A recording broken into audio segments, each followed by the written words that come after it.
میری بیٹی ایک ماشاءاللہ 4 بیٹیاں، ان میں ایک بیٹی ہے اس کا نام فدق بطول ہے، کیونکہ وہ انہی دنوں میں ہوئی تھی، بی کے دنوں میں، تو اس کا نام فدق بطول رکھا، اور نام بھی ایک عراق کے مجتہد نے رکھا تھا۔ تو وہ جب 6ٹھی کلاس میں گئی تو اس کی ٹیچر تھی جو شیعہ نہیں تھی، اس نے پوچھا یہ فدق کا مطلب کیا ہے؟ تو اس نے کہا کہ آپ لغت میں دیکھ لیں۔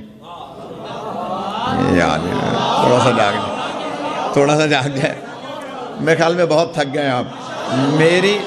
میری بیٹی ماشاءاللہ وہ میڈیکل میں پڑھ رہی ہے، اس نے جب 6ٹھی میں تھی تو اس نے ٹیچر سے کہا کہ آپ لغت میں دیکھ لیں معنی۔ اس نے کہا اچھا دیکھ لوں گی۔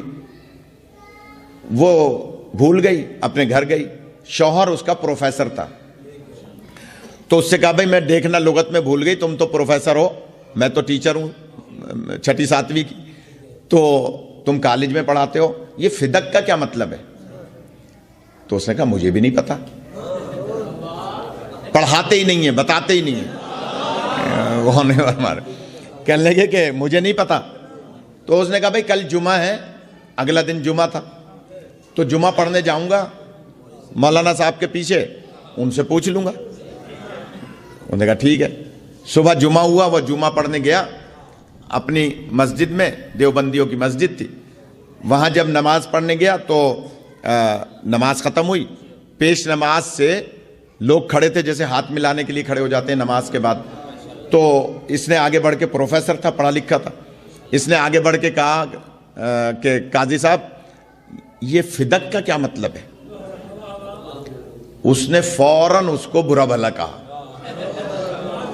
پروفیسر کو، غور کیجیے گا، پروفیسر کو برا بھلا کہا، اور کہنے لگا کہ تم شیعوں کے ساتھ بیٹھنے لگے ہو،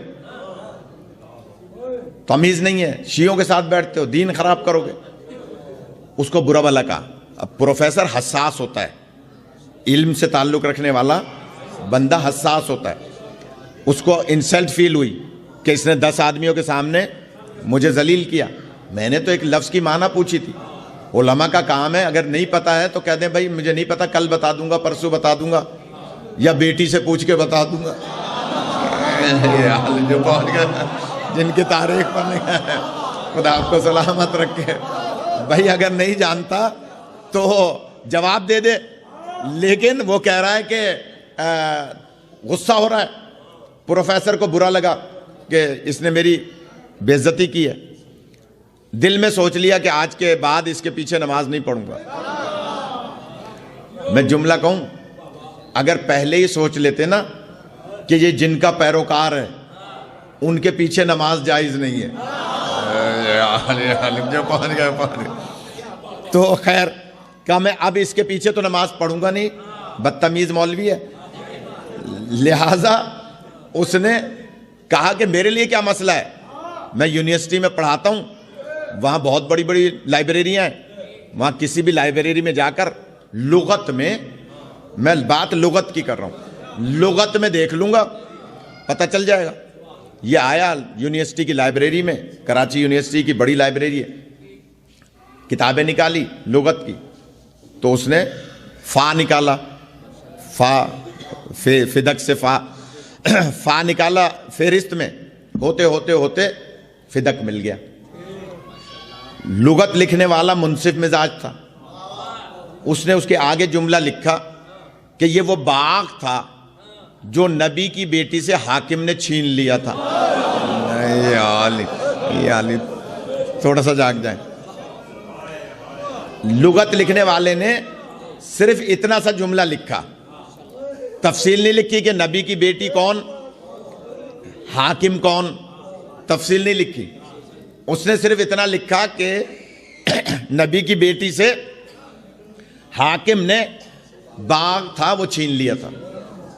اب یہ پریشان ہوا کہ بھئی نبی کی بیٹی سے حاکم نے باغ چھین لیا تھا، کون حاکم تھا، نبی کی کون سی بیٹی تھی؟ غور کیجئے گا، پروفیسر تھا، تحقیق کرنے لگا، تحقیق کرتے کرتے کرتے 6 مہینے لگے، پھر اس نے فدق پر کتابیں منگائیں، اور کہاں کہاں سے کتابیں لینے کے بعد 6 مہینے کے بعد اپنی زوجہ سے کہا کہ ہم نتیجے پر پہنچ گئے ہیں کس نے باغ چھینا تھا، کس سے باغ چھینا تھا. اب ہمیں اس کے بغیر چارہ نہیں ہے کہ ہم علی ولی اللہ پڑھ لیں. یا علی خدا آپ کا سلامت رکھے. اس کے بغیر چارہ نہیں ہے کہ ہم علی ولی اللہ پڑھ لیں. بچی نے نام کی معنی نہ بتا کے دعوت فکر دی.